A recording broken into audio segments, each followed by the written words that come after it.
Hello guys, আসসালামু আলাইকুম। আজকে আমি আপনাদের সাথে কথা বলবো 5 ফ্যাক্টস অ্যাবাউট থাম্বনেল নিয়ে। আমরা যারা ইউটিউবে কন্টেন্ট ক্রিয়েশন করি তারা কম বেশি সবাই জানি একটা থাম্বনেল আমাদের ভিডিওর জন্য কতটা উপকারী হতে পারে। আপনারা হয়তো জানলে অবাক হবেন যে বিশ্বের অন্যতম বড় ইউটিউবার মিস্টার বিস্ট প্রতি থাম্বনেলে $5,000 উপর খরচ করে থাকে একটা পারফেক্ট থাম্বনেল পাওয়ার জন্য। তো চলুন আর দেরি না করে দেখে নেই কীভাবে খুব সহজে 5টি নিয়ম ফলো করে আমরা খুব ভালো একটা থাম্বনেল তৈরি করতে পারি আমাদের ভিডিওর জন্য। Fact number 1, good thumbnail make করা বা ভালো থাম্বনেল তৈরি করা। কারণ ভালো ভিডিও হওয়ার পাশাপাশি বা ভিডিও ভালো হওয়ার পাশাপাশি একটা ভালো থাম্বনেল হলে ভিডিওতে বেশি ক্লিক হয় বা ভিউজ বেশি হয়। কারণ একজন ভিউয়ার যখন দেখবে আপনার থাম্বনেলটা অনেক বেশি অ্যাট্রাকটিভ বা অনেক বেশি সুন্দর, তখন সে চাইবে দেখি ভিডিওতে কী আছে বা ভিডিওতে প্রবেশ করবে। Fact number 2, colour combination. Colour combination ভালো হলে থাম্বনেল দেখতে অনেক বেশি ভালো লাগে এবং অন্যান্য থাম্বনেলের থেকে বেশি আই ক্যাচি হয়, ফলে বেশি ভিউ পাওয়ার সম্ভাবনা থাকে।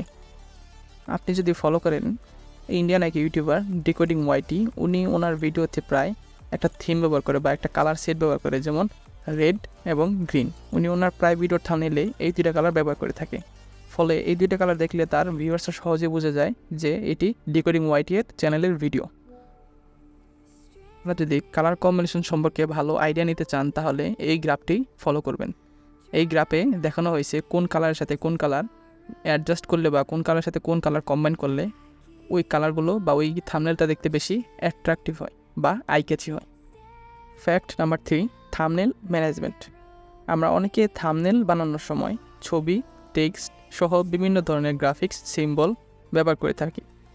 এগুলো ব্যবহার করার জন্য নির্দিষ্ট মাপ রয়েছে, যেমন ছবি দিলে তা হবে ফুল থাম্বনেলের 3:1 ভাগ, যাতে 3:1 বেশি না হয়, তাহলে থাম্বনেলটি দেখতে খারাপ দেখা যাবে।